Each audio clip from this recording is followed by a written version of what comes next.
Connor, just can you give me your sense of kind of where the group is at? Once again, my teammates come up short. So we have a new segment for you guys, and I am jazzed up for this segment. I actually really can't wait for it. And just like the bar talk, it might we need to actually like iron out some of these. But these are called honest press conferences, where we're going to say the things that the athletes or executives wished they could have said in those press conferences.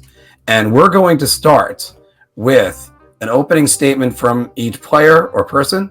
And we're going to start with Mr. John Falkowski as none other than Connor McJesus. I put everything I could into that series. And although it wasn't my best series, once again, my teammates come up short. I wonder if the upper management here actually knows how to build a team, because they don't understand what bottom six depth is. They don't understand what grit or toughness is. They just surround us with skill players, and it's just like it was in the early 2000s with the Oilers, where they got 3 first overall picks in a row, but they didn't know how to properly build a team. So is Ken Holland really any better than Peter Chiarelli at this point? He's going to have to start proving that, or I'm going to demand a trade in a couple of years. We still haven't figured out what goaltending is. When was the last time the Edmonton Oilers had a good goaltender? I mean, Dwayne Rolson? Or is that really how long has it been since the Oilers had a starting goaltender that could win them a game or a series? I mean, I can't keep dragging this team on my back. I'm going to have to get a chiropractor because my back is absolutely just sore right now. But I'm tired of not winning series. We went to the second round back in 2017 in my second year, and we got so close. We got to one game of the Western Conference Finals, and the rug was just swept out from under us. And we need help. We need a better defense. Darnell's played really good this year. Adam is solid defensively, but where's the defense afterwards? I mean, was Evan Bouchard not good enough to play?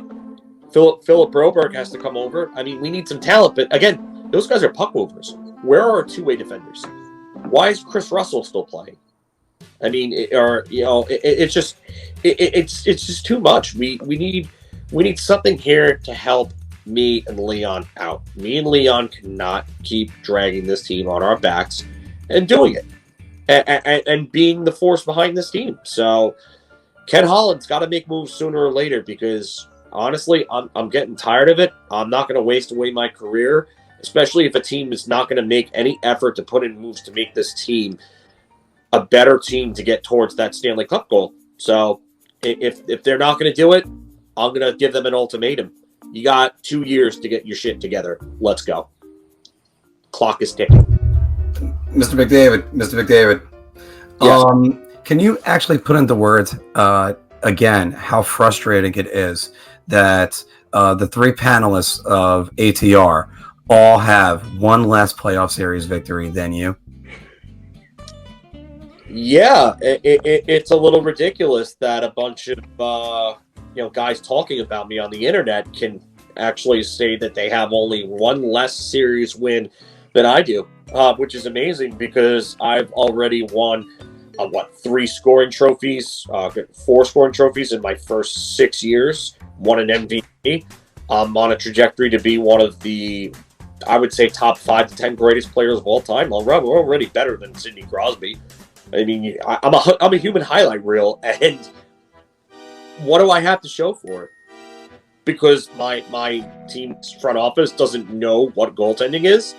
Can Grant Fuhr come and smack Ken Holland in the head for me? I mean, I don't know. It's just ridiculous. I'm one player. I can't do everything. And I know that the conversations are going to come where people are going to start to ask, when do I start to play like Steve Yzerman and sacrifice a little bit? How about we bolster this team up like they did for Gretzky, like they did for Lemieux, like they did for Yzerman, so that they can win multiple championships? Because center depth wins. but taking your best center and neutralizing some of his talent and turning him into a 200-foot player just to cut is really just cutting off your nose to spite your face, especially when someone can produce it like this kind of clip. So I don't know when the moves are going to come, but they better start coming real soon. Connor, so you referenced a lot of issues with your Edmonton Oilers. We know your struggles in goal, the defense, and the overall depth around you. And you had a fantastic season. Congrats, 105 points in 56 games. That's truly incredible. However, in your 4 games against Winnipeg, you only scored 1 goal.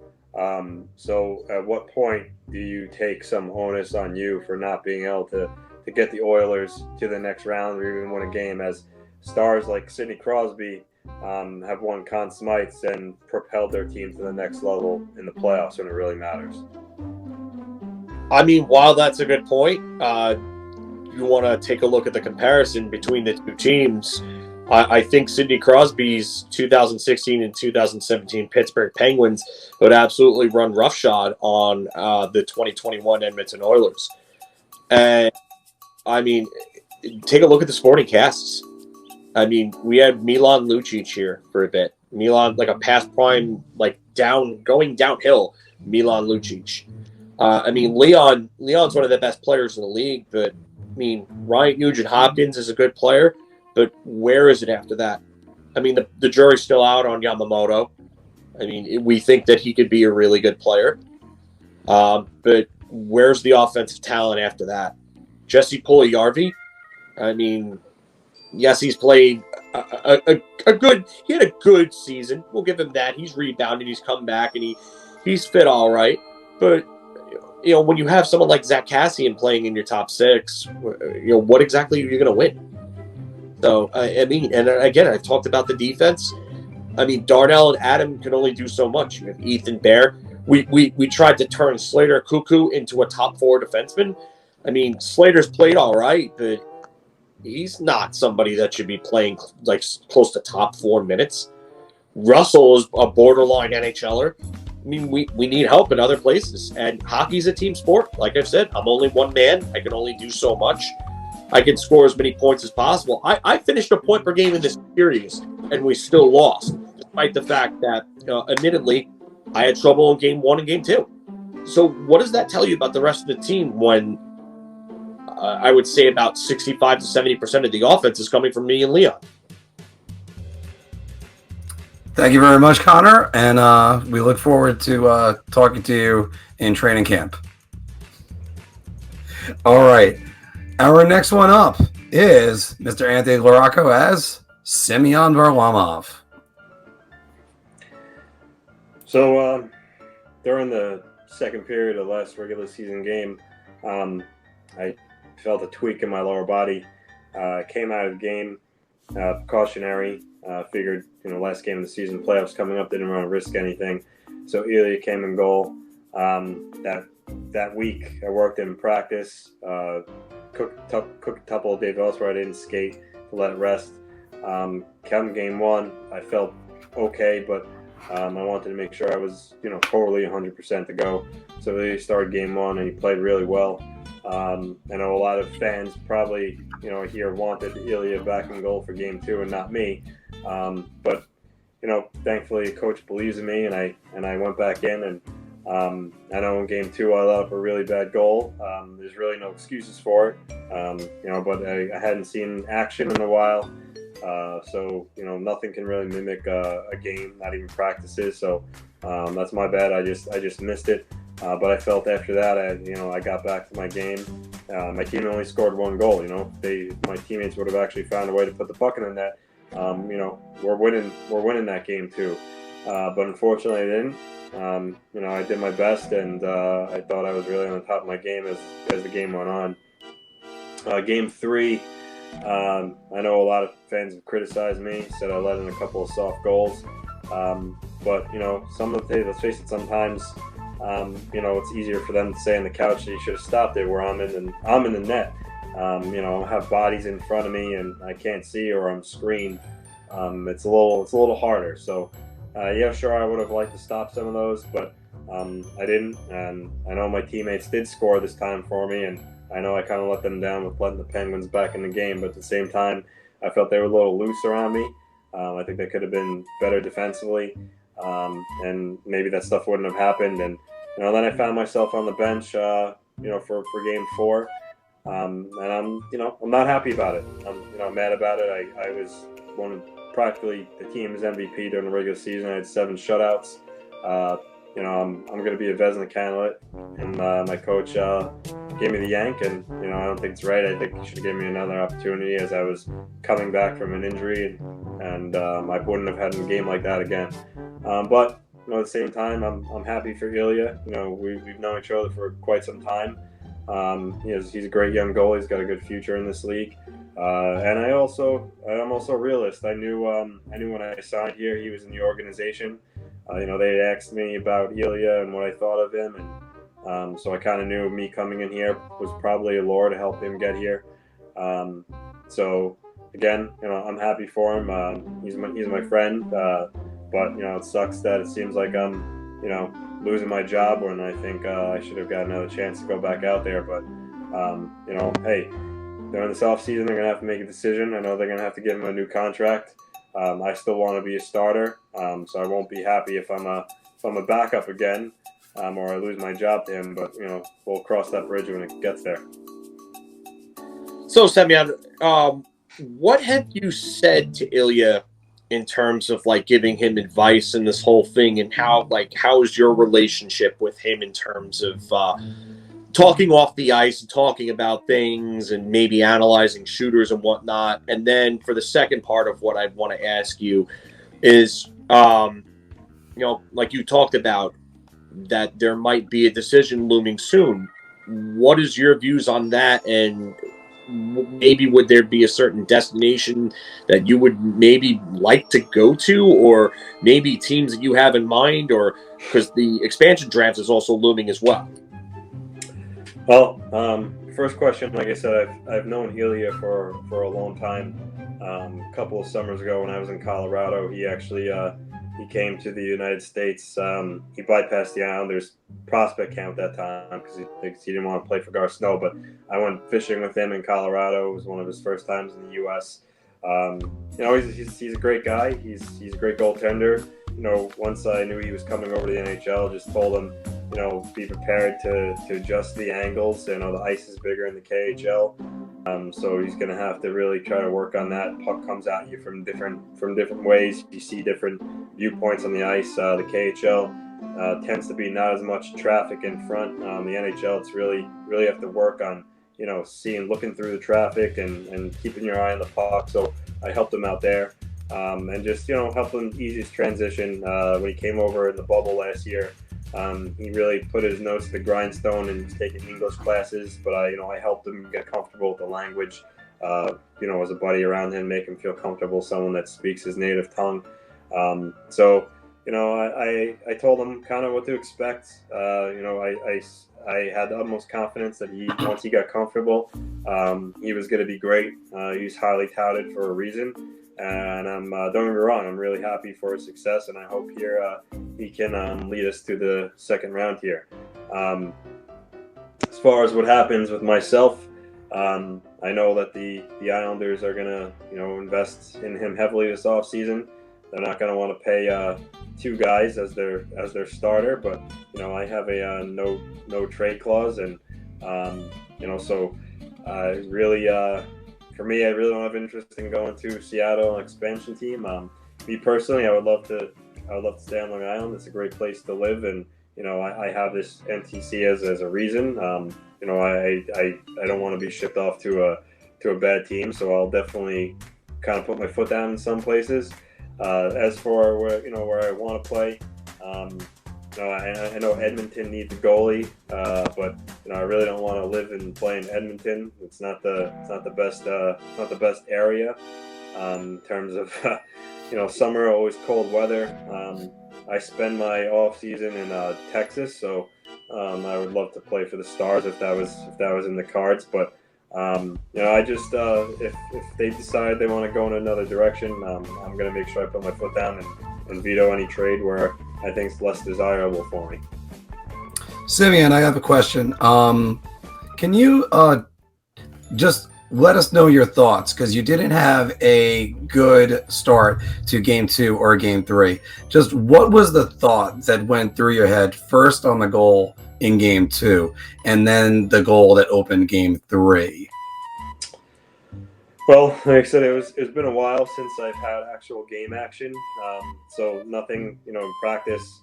I practiced that Saturday before game 1, and I skated Friday on my own. So Saturday was my first practice with the whole team, since before the regular season ended. So once I actually got in for game 2, it's been a while since I played in a real game, and Ryan made a bad giveaway at our blue line, and it went to Rust, and he kind of skated to the other side, and he let one go, and I just picked it up. I just picked it up late and kind of also misjudged where it was going. I thought it was going to be lower than what it really was, and unfortunately it went by me. And I know that's a really bad goal to get up, and I kind of set my team back from that one. But like I said, I rebounded quickly, I thought, and played a solid game after that. As far as game 3 goes, I don't know how it started. I know Chris Letang had the puck at the point, and he shot one at the net. Ryan again was in front of me as well with the Penguin, and I lost sight of it. And then before I know it, it went through Ryan's legs, and it went in the net. I know I probably should have made the save there. I wouldn't necessarily say it was a goal I absolutely had to stop, but I also understand I really probably should have stopped it. But that game was it was a bad game for me personally, and I understand why some fans are happy that Ilya took over. Thank you very much, Semyon. We'll talk to you again in the offseason, or possibly next week in the second round. All right. Here's one that we're all kind of waiting for a little bit. All right. Well, it was a rough first game with the Bruins as we lost in overtime to the Capitals, and that incorrigible Tom Wilson. But you know what? They don't win game 2 without me. Remember, they were down 3-2. Who's the guy that scored? That's right. I had 2 goals with the Buffalo Sabres. I got 2 goals in the playoffs right now with the Bruins, buddy. So, you know what? Who do you need? You need T. Hall. That's who you need. So, while I got people on ridiculous internet shows that are saying that I'm the Bryce Harper of hockey, you know what? Bryce Harper doesn't have a series win. I'm tied with McDavid right now. So, how about that one? And in the meantime, I'm an MVP. I know what's up, and I don't need to do anything because someone's paying me in the offseason now. I'm doing all right with the Bruins. Maybe I'll even stay there. I don't know. Well, we're not done. I got another goal that was in me, and we moved on quickly in 5. And you know why? That's right. T. Hall is the one that did it. So I'll be taking questions right now. Taylor, I've got one for you. You've gone to Boston, and you've seemed to fit in well. Obviously, it looks like, I don't want to say you were dogging it in Buffalo, but it looks like there's definitely more of an up in your step in Boston. With that said, you've performed better with the spotlight not being on you, being on that second line behind the perfection line.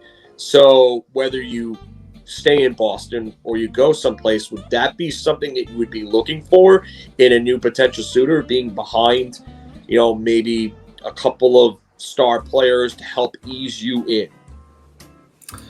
Well, I think I would actually look for a little bit more like team success, as long as I could find the right situation. I got to tell you, man, being in Buffalo was just sucking the life out of me. It was like living your entire life on Tatooine or Cleveland. I can't really just live like that. It's just not really what you're gonna do. And then Jack went out. Jack was like, I got a neck injury, beast. And they're like, oh, hey Taylor, you can pick up the slack. Yeah, pick up the slack. Who the hell am I skating with? There's I never learned the guys' names in Buffalo. I'll be honest with you. I knew I was gone pretty quickly. That's why I was like, yeah, don't trade me. So I'd be looking. I think I would say a team that could use a second because I consider myself a superstar. By the way, do you know that I won a Hart Trophy for the league MVP? Yeah, that was 2017. So I think I would look for something maybe like a not so pressurized city, and maybe like, I'll check in with Florida because they can probably use a good guy to go behind Barkov and Huberdeau. So why not? All right, T-Hall at it. Taylor, before you got traded to the Bruins, there was a lot of speculation and rumors that the New York Islanders had a trade in place for you, and that the Sabres even told their staff. It seemed like Kevin Adams thought the deal was done, but then Lou Lamoriello opted to go in a different direction with Kyle Palmieri. So what can you say as far as your knowledge, were you close to being traded to the New York Islanders, and what other teams were you willing to waive your no trade clause for? You know what? I took a look around the league and I just kind of said Bruins. That's the only place I wanted to go. It was they did discuss. They might have discussed possibilities of like Colorado at one point, or at one point I heard St. Louis was interested. And I was like, hey, I can go for some St. Louis barbecue. But you know what? I didn't want to go to the island, go to the barn, play all the games there. I wanted to go to the Garden. That's the first thing they taught me when I went to Boston, how to say it right, the Garden. So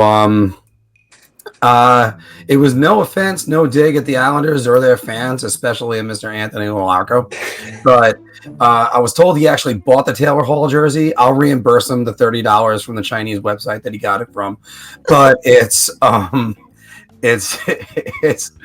certainly working out here in Boston, where I'm playing with David Krejci, and they told me I was that I was moving down Louis DeBrusque. Was that the guy's name, Louis DeBrusque?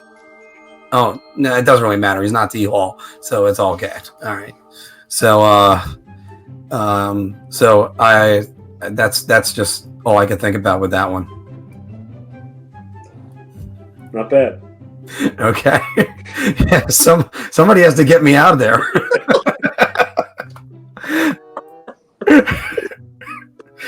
The Chinese website that you bought that jersey. Okay. All right. Moving on to the next one. We had a guy that had a long vacation, Mr. Nikita Kucherov. It'll be taken on by Mr. John Falkowski.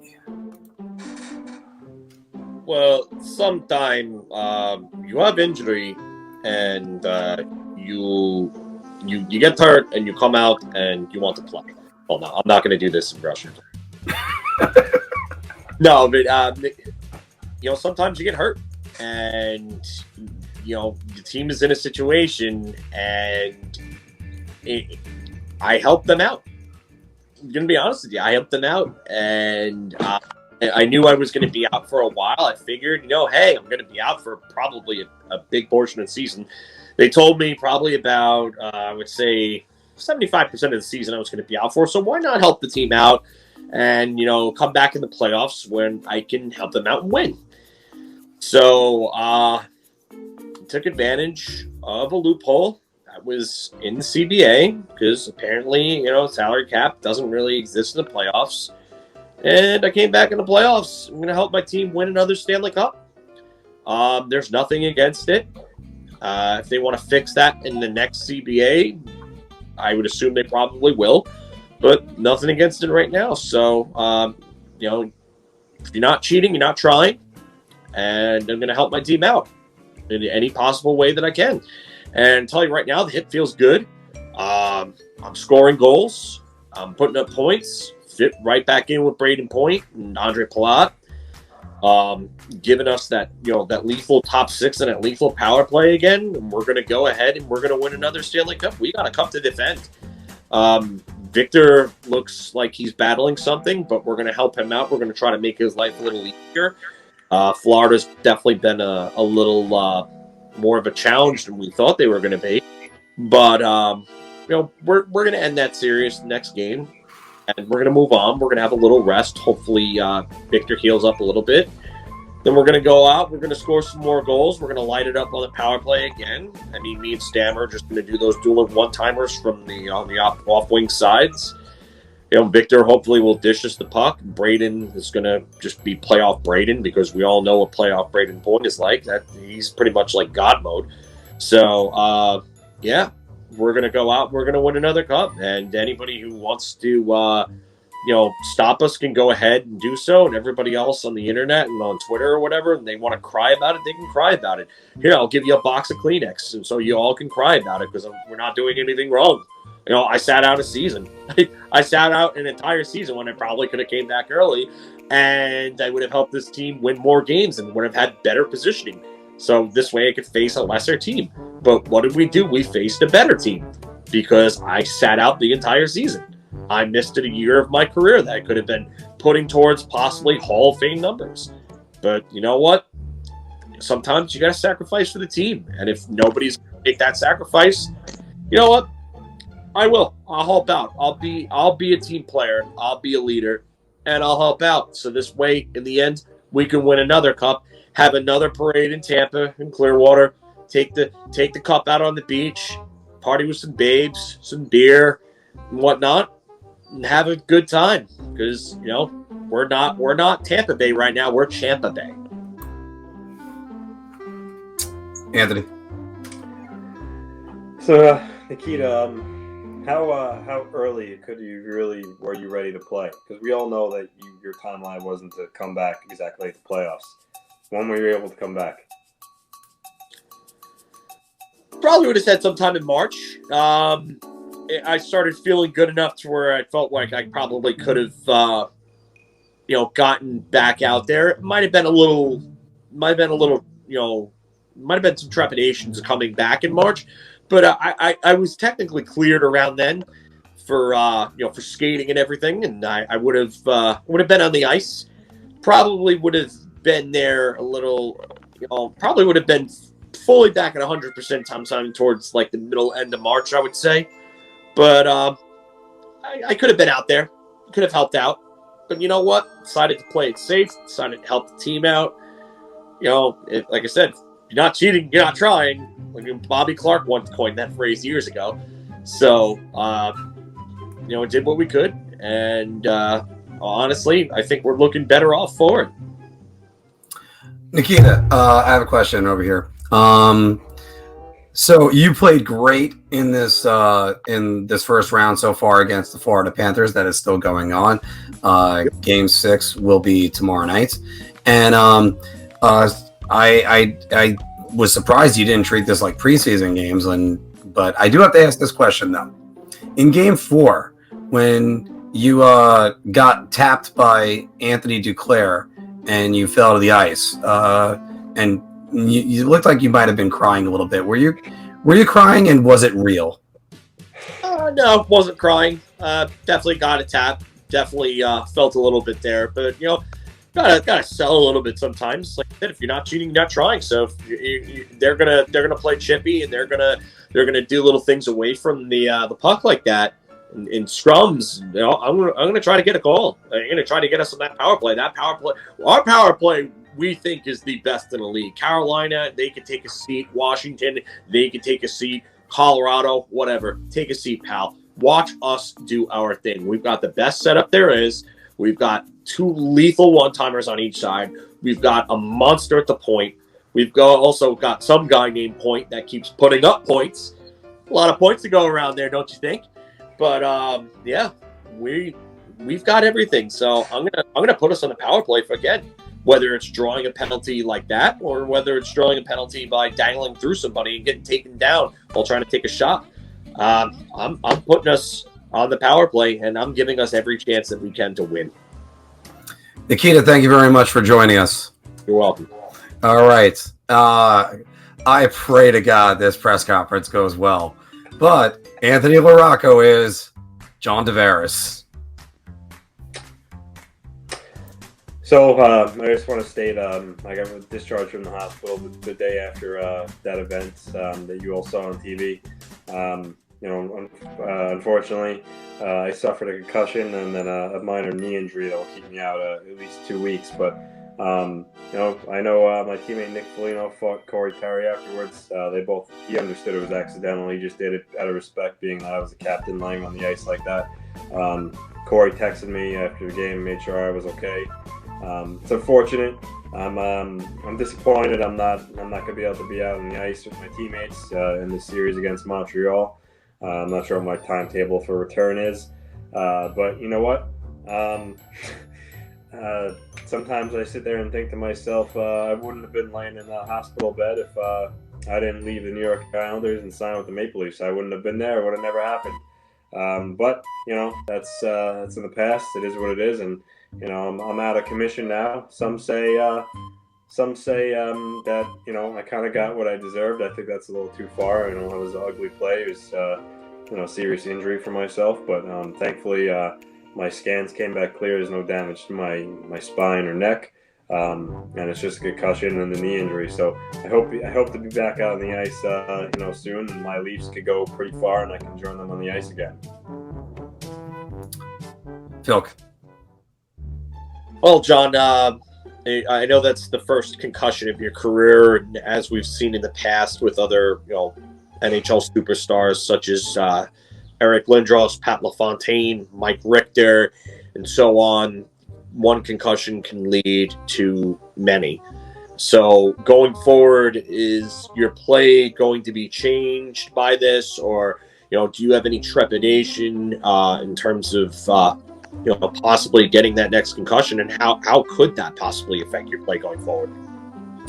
I don't think we'll have much. I think when you play scared or you're playing not to get hurt, that's when you get hurt. So for me, I'll put it in the back burner. I know my wife watching at home, it was a traumatic experience seeing me like that, and I hate that you had to see that. But for me, it's once I get back on the ice, I'm not going to think about it. It was a fluke play. I'm going to go out there, play my game, and help contribute to my team winning. We play a rough sport. Concussion can happen at any time, but you can't go out there thinking about it or being scared about it, because again, that's where I think when you could get hurt. So no, I don't think it's going to affect the way I play the game, and I just hope I get back out there and contribute to my team. And also, too, while I'm at home recovering, I can watch my old team, the Islanders, play and cry to myself that, my Leafs haven't had as much success as they have since I left. John, I have to ask this question. And first off, we're all very happy to see that you're doing okay, because that was a very scary moment that you had. Thank you. A bit of a serious moment in the middle of this comedy part, but so, John, you had a very large amount of outpouring of support from your former fan base in the New York Islander fans. What do you have to say to the ones that supported you through this, and what would you have to say to the ones who had a couple of not so flattery remarks about you as you went through a health hazard? Well, to the ones that were supportive, I appreciate that. I always said, I loved my time here on the island. I grew up here. They treated me well, and I really cherished my time there. I know I kind of screwed the team and lied to the fans when I said I didn't want to be traded, and I kind of pulled the wool over their eyes. So but I don't feel bad about it. But I had to do what was right. But I'm glad that they're supportive of me. And as to the ones who aren't, what can I say? I guess they're classless, and I feel as though I really don't owe anything to those people. They could be pissed that I left, and rightfully so.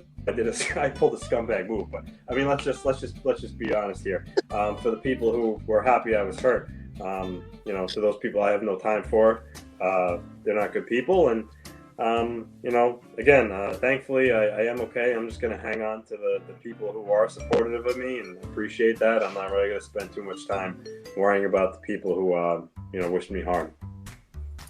Well, thank you very much, John. Good luck to you, and hope for a speedy recovery. And you're back with the Maple Leafs again later in the playoffs if they're available. All right, and lastly, well, it's been a long ride. It's been a rough month for me. That actually everybody knows my title, my job description as head of player safety. I say it like that because I really wasn't really sure what safety is. It's the first time I ever heard of that word. But fortunately, rest assured, I am right on top of this. I know earlier in the month there was some controversy, and there was a franchise in New York that was calling for my job. Like anybody listens to them, and which is funny because I still got my job, you guys don't. And so, I mean, me being the head of Safety, that we were able to look at two different incidents. And I was just like, it's just a scrum. Don't worry about that. Don't worry. I was on top of the no-brainer incident that happened last week with that Kadri kid. I mean, that one was easy. He was, I was gonna suspend him for 20 minutes. And then, like, some people said, no, it's got to be like 8 games at least in the playoffs. I was like, all right. I was like, you could have given him a penalty there.